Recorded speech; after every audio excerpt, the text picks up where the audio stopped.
Hello everyone, welcome to Deal Academics. तो आज की इस वीडियो में डिस्कस करने वाले हैं आपका एनसीईआरटी का in-text solution part 5 acid basis and salts वाले चैप्टर का।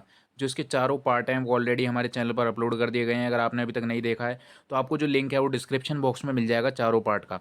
ठीक है, आज की इस वीडियो में सेकेंड जो आपका चैप्टर है एसिड बेसिस एंड सॉल्ट्स, उसका पार्ट 5 डिस्कस करने वाले हैं इंटेक्स्ट सॉल्यूशन का। तो इसमें बेसिकली 5 क्वेश्चंस हैं और पांचों क्वेश्चन जो है इसमें कुछ थ्योरेटिकल क्वेश्चंस भी हैं और कुछ जो है रिएक्शन बेस्ड क्वेश्चंस भी हैं।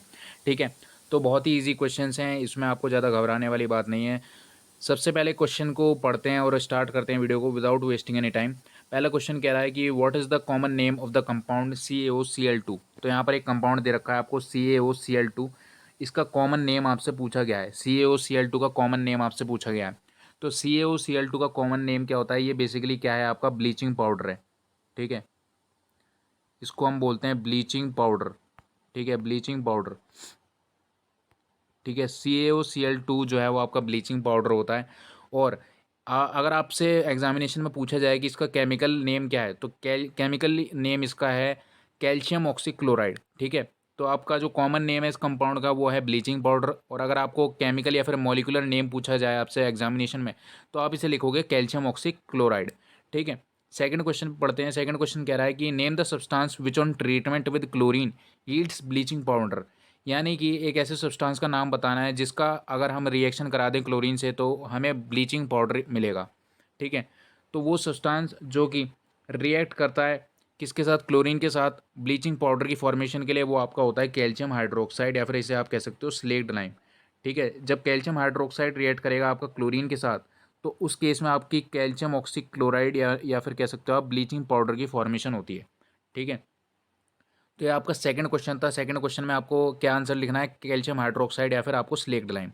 थर्ड क्वेश्चन पढ़ते हैं। थर्ड क्वेश्चन कह रहा है name the sodium compound which is used for softening hard water. यानी कि जो हार्ड वाटर होता है उसकी सॉफ्टनिंग में या फिर उसे सॉफ्ट करने के लिए जो है कौन सा सोडियम कंपाउंड जो है यूज़ किया जाता है। ठीक है, तो सोडियम का जो कंपाउंड जो कि जो हार्ड वाटर है उसे सॉफ्ट वाटर में कन्वर्ट करने के लिए इस्तेमाल किया जाता है वो होता है आपका सोडियम कार्बोनेट। सोडियम कार्बोनेट होता है Na2CO3। ठीक है, तो सोडियम कार्बोनेट का इस्तेमाल किया जाता है जो हार्ड वाटर होता है उसे सॉफ्ट करने के लिए, ये आपको ध्यान रखना है।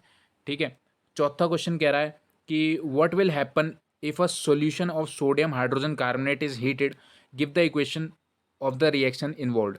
तो यहाँ पर आपसे एक डिकम्पोजिशन रिएक्शन पूछा गया है, यानी कि सोडियम हाइड्रोजन कार्बोनेट को जब हम हीट करते हैं तो हमें क्या मिलता है। तो देखो, सोडियम हाइड्रोजन कार्बोनेट जो होता है यानी SCO3, जब हम उसे हीट करेंगे, हीट करने के लिए आपको ये सिंबल इस्तेमाल करना है, इसे बोलते हैं डेल्टा। यानी कि इसका मतलब होता है जो कंपाउंड है इसे हीट किया जा रहा है, ये एक डिकम्पोजिशन रिएक्शन है। ठीक है, तो यहाँ पर इसमें फॉर्मेशन होती है सोडियम कार्बोनेट की और यहाँ पर आपको बाय प्रोडक्ट मिलता है कार्बन डाइऑक्साइड और वाटर। ठीक है, यहाँ पर आपको ये ध्यान रखना है कि जब सोडियम हाइड्रोजन कार्बोनेट को हीट किया जाता है, ये आपका हीट का सिंबल होता है डेल्टा।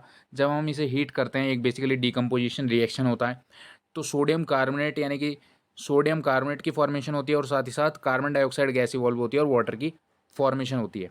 ठीक है, ये आपको रिएक्शन लिखना है। अगर आपको इस रिएक्शन को बैलेंस करना है तो यहाँ पर आपको 2 लिख देना है। ठीक है, तो ये रिएक्शन पूरा आपका बैलेंस हो जाएगा। ठीक है, तो एक बहुत ही सिंपल सा आपका क्वेश्चन है, एक रिएक्शन है। पांचवा क्वेश्चन कह रहा है कि right an equation two show the reaction between plaster of Paris and water. तो यहाँ पर प्लास्टर ऑफ पेरिस और वाटर का रिएक्शन आपसे पूछा गया है। तो प्लास्टर ऑफ पेरिस आपको पता है कि क्या होता है, प्लास्टर ऑफ पेरिस होता है CaSO4 डॉट हाफ H2O। तो ये क्या है, आपका प्लास्टर ऑफ पेरिस है।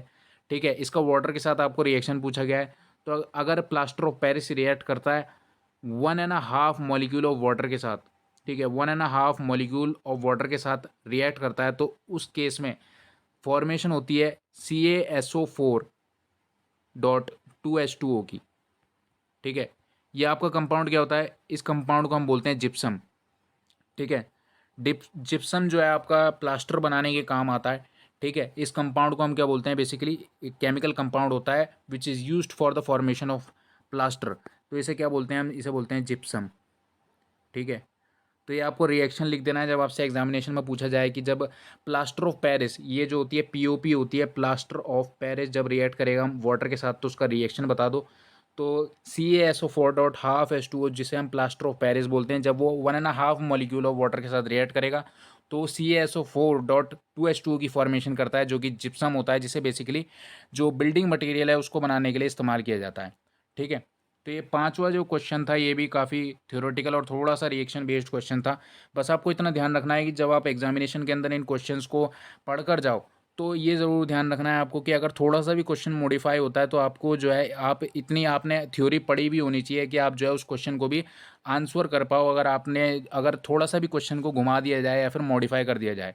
ठीक है, बस आपको इतना ध्यान रखना है। इस वीडियो से आपको बस यही मैं कहना चाहूँगा कि जो इन टेक्स्ट क्वेश्चंस आपके एनसीईआरटी के अंदर दे रखे हैं, आपको उन्हीं पर स्टिक नहीं रहना है। जो भी अगर आपसे थोड़ा भी क्वेश्चन घुमा दिया जाए और आपसे पूछ लिया जाए तो आप उसको भी आंसर करने के लिए आपके अंदर एबिलिटी होनी चाहिए, आपकी इतनी एनसीईआरटी की थ्योरी आपको पढ़ी भी होनी चाहिए। ठीक है, तो इस वीडियो को यहीं पर एंड करते हैं। चारों पार्ट का लिंक आपको डिस्क्रिप्शन बॉक्स में मिल जाएगा। मिलते हैं नेक्स्ट वीडियो में। Thank you for watching.